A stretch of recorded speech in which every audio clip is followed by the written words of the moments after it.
మోకాళ్లలో గుజ్జును పెంచి నొప్పిని తగ్గించి సర్జరీని దూరం చేసే ఫ్రీడమ్ వాక్. భాషా సంస్కృతి, పత్రికా స్వేచ్ఛ, ప్రసార మాధ్యమాలు అన్నింటికీ కూడా రామోజీరావు గారు ప్రతీక అని చెప్పుకోవచ్చు. అనేక సందర్భాల్లో ప్రజాస్వామ్య పరిరక్షణ కోసం, ప్రజల కోసం అలుపెరగని పోరాటం చేసినటువంటి పోరాట యోధుడు. ఇవాళ ప్రజాస్వామ్య విజయాన్ని చూసి ఆనందించి వారు స్వర్గస్థులైనటువంటి సందర్భంలో నా హృదయపూర్వక ప్రగాఢ సానుభూతిని తెలియజేస్తూ వారి కుటుంబ సభ్యులకు మరి అండగా నిలబడాలని చెప్పి కోరుకుంటూ, తెలుగు ప్రజలు ఎవరూ కూడా రామోజీరావు గారిని ఉదయం నుంచి సాయంత్రం వరకు, రాత్రి పడుకునే వరకు కూడా వాళ్ళ జీవితంలో ఒక భాగమైనటువంటి రామోజీరావు అనేటటువంటి ఒక వ్యవస్థ ఇవాళ నిష్క్రమించినందుకు విచారిస్తూ సెలవు తీసుకుంటున్నాను.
శాంతి కోసం నేను ప్రార్థన చేసుకున్నాను. నమస్కారం.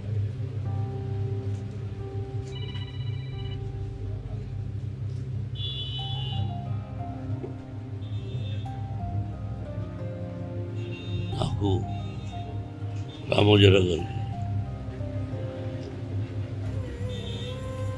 43 years హనుమంతరావు.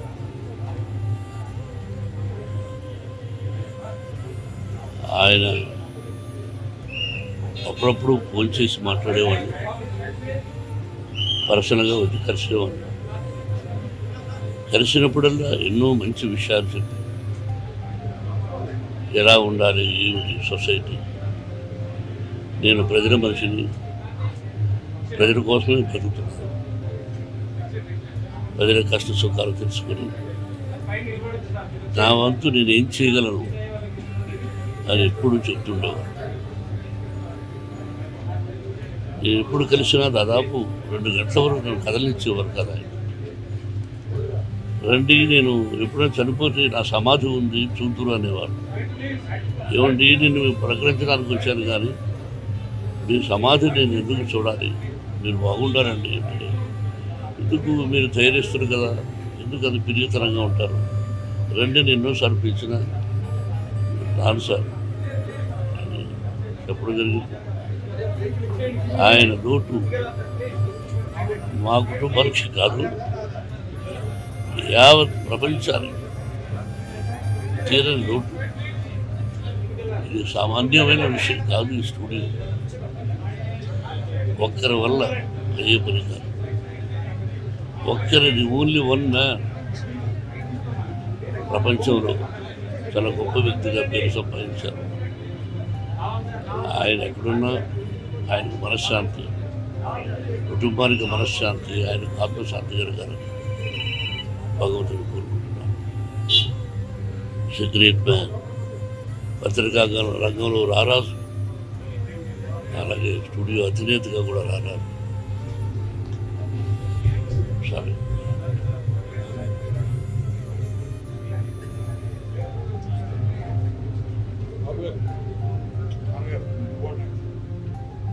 మా జనరేషన్కి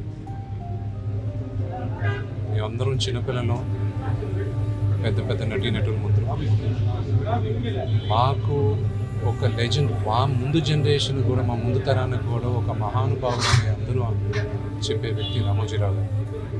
మేమందరం ఎంతో నేర్చుకున్నాం.